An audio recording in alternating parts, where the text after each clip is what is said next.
अस्सलामुअलैकुम, उम्मीद है आप सब खैरियत से होंगे। अच्छा, आप मुझे कमेंट बॉक्स में लाजमी ये बता दिया करें कि आपको ये पैटर्न समझ आ रहा है, आपको क्वेश्चंस वगैरह या नहीं। ठीक है, और अगर कोई कन्फ्यूजन है तो वो भी लाजमी पूछा करें। आज हम लिखेंगे क्वेश्चन नंबर 8 चैप्टर 10 का। इसमें एग्जामिनर क्या कहता है कि 1 जनवरी को मॉडर्न इंडस्ट्रीज़ ने एक मशीन खरीदी आइडल मशीनरी से हायर परचेज सिस्टम के थ्रू। जो टर्म्स थी उसके अकॉर्डिंगली 14,340 डाउन पेमेंट के तौर पे देनी थी और बाकी जो 3 कंजेक्टिव ईयरली इंस्टॉलमेंट्स में पेमेंट करनी थी 27,783 हर ईयर 31 दिसंबर पे। इंस्टॉलमेंट्स जो थी उसमें 5% पर एनम इंटरेस्ट जो था वो इंक्लूडेड था। ठीक है, और उसके बाद हमने क्या कैश प्राइस फाइंड करनी है मशीन की, और मशीनरी अकाउंट हमने शो करना है। 10% हमारे पास रिड्यूसिंग बैलेंस मेथड पे डेप्रिसिएशन चार्ज होगी। अच्छा, इसमें भी जो है वो हमने मशीन की अमाउंट कैलकुलेट करनी है, जैसे हमने क्वेश्चन नंबर 7 में देखा था।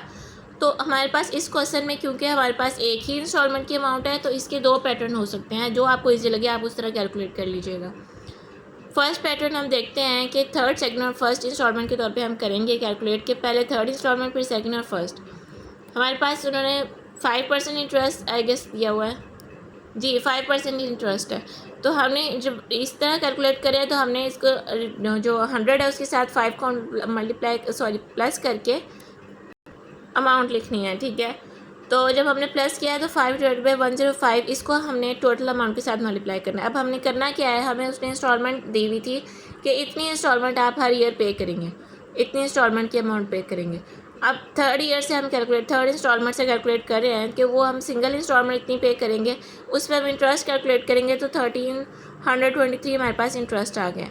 इस अमाउंट में से इंटरेस्ट माइनस किया तो कैश प्राइस हमारे पास आ गई 26,460।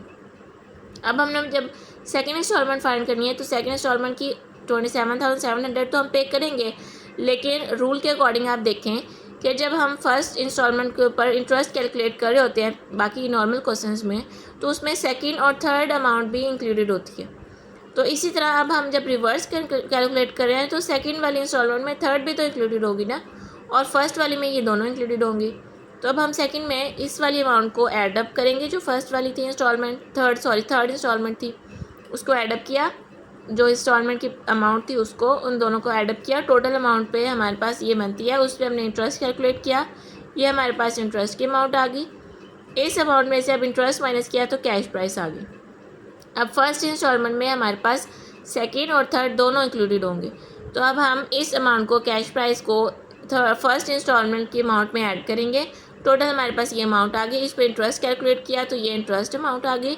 टोटल अमाउंट में से इंटरेस्ट माइनस किया तो कैश प्राइस आ गई 75,660, और हमने डाउन पेमेंट की थी 14,340। टोटल हमारे पास 90,000 अमाउंट आ गई मशीन की। ठीक है, प्राइस आ गई, कैश प्राइस जो हमने कैलकुलेट करनी थी।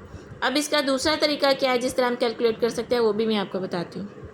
इस क्वेश्चन में हम इस तरह इस फॉर्मूले के थ्रू भी कैलकुलेट कर सकते हैं, क्योंकि हमारे पास इंस्टॉलमेंट की अमाउंट सेम है, 3 ईयर्स में इंस्टॉलमेंट की अमाउंट सेम है, तो हम इसलिए यहाँ पे ये फार्मूला भी अप्लाई कर सकते हैं। क्वेश्चन 7 में जो था हमारे पास इंस्टॉलमेंट्स की अमाउंट डिफरेंट थी, तो वहाँ पे इसलिए हमने ये फार्मूला अप्लाई नहीं किया।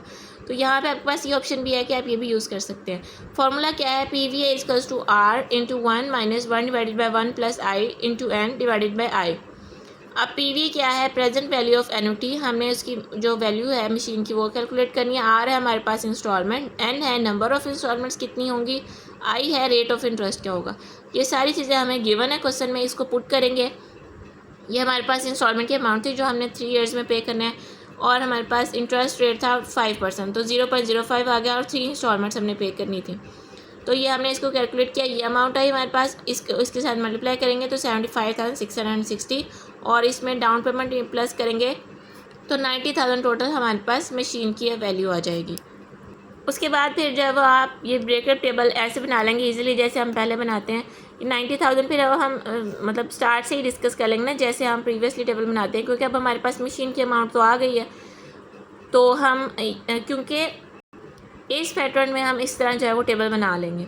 दूसरी तरह जो है हमारे पास जो हमने अभी डिस्कस किया उसमें तो ऑलरेडी सारा कुछ कैलकुलेट हो गया है ना, तो हम अगर इस तरह पैटर्न से करेंगे तो फिर हमारे पास टेबल वैसे ही बनेंगे जैसे हम प्रीवियसली बनाते हैं, कि हमारे पास टोटल 90,000 है, इतनी डाउन पेमेंट हुई थी, आउटस्टैंडिंग बैलेंस पे 5% इंटरेस्ट कैलकुलेट किया, इंटरेस्ट आ गया, टोटल हमारे पास ये अमाउंट थी, इसमें से इंटरेस्ट माइनस किया तो कैश प्राइस आ गई, इसको हमने आउटस्टैंडिंग अमाउंट में से माइनस किया तो आउटस्टैंडिंग बैलेंस आ गया, और जो हमारे पास फिर हमने उसी तरह उसको प्रोसीड किया, 5% नेक्स्ट इंटरेस्ट कैलकुलेट किया, टोटल अमाउंट में से इंटरेस्ट अमाउंट माइनस की कैश प्राइस आ गई, उसको फिर आउटस्टैंडिंग बैलेंस से माइनस किया, तो हमारे पास 26,460 अमाउंट आ गई। तो अब यहाँ पे हमारे पास टोटल अमाउंट इतनी है और ये इतने हैं, तो या तो आप इसको माइनस कर लें या फिर आप इसके ऊपर इंटरेस्ट कैलकुलेट कर लें, दोनों तरह से ठीक है। तो ये हमारा ब्रेकअप टेबल बन जाएगा। बाकी उसने हमें कहा है कि आपने मशीन अकाउंट शो करना है मॉडल इंडस्ट्रीज़ के बुक्स में, और दूसरा आपने आइडियल इंडस्ट्रीज़ जो है उसका भी आपने अकाउंट शो करना है मॉडल इंडस्ट्रीज़ की बुक्स में। तो ये आप वैसे ही वर्किंग है एज इट इज़, जैसे बस ब्रेकअप टेबल का थोड़ा सा डिफरेंस था, बाकी सेम ही है। तो ये आप कर लीजिएगा, ठीक है। ये था हमारा क्वेश्चन नंबर 8, और होप सो आपको समझ आया होगा। अल्लाह हाफिज़।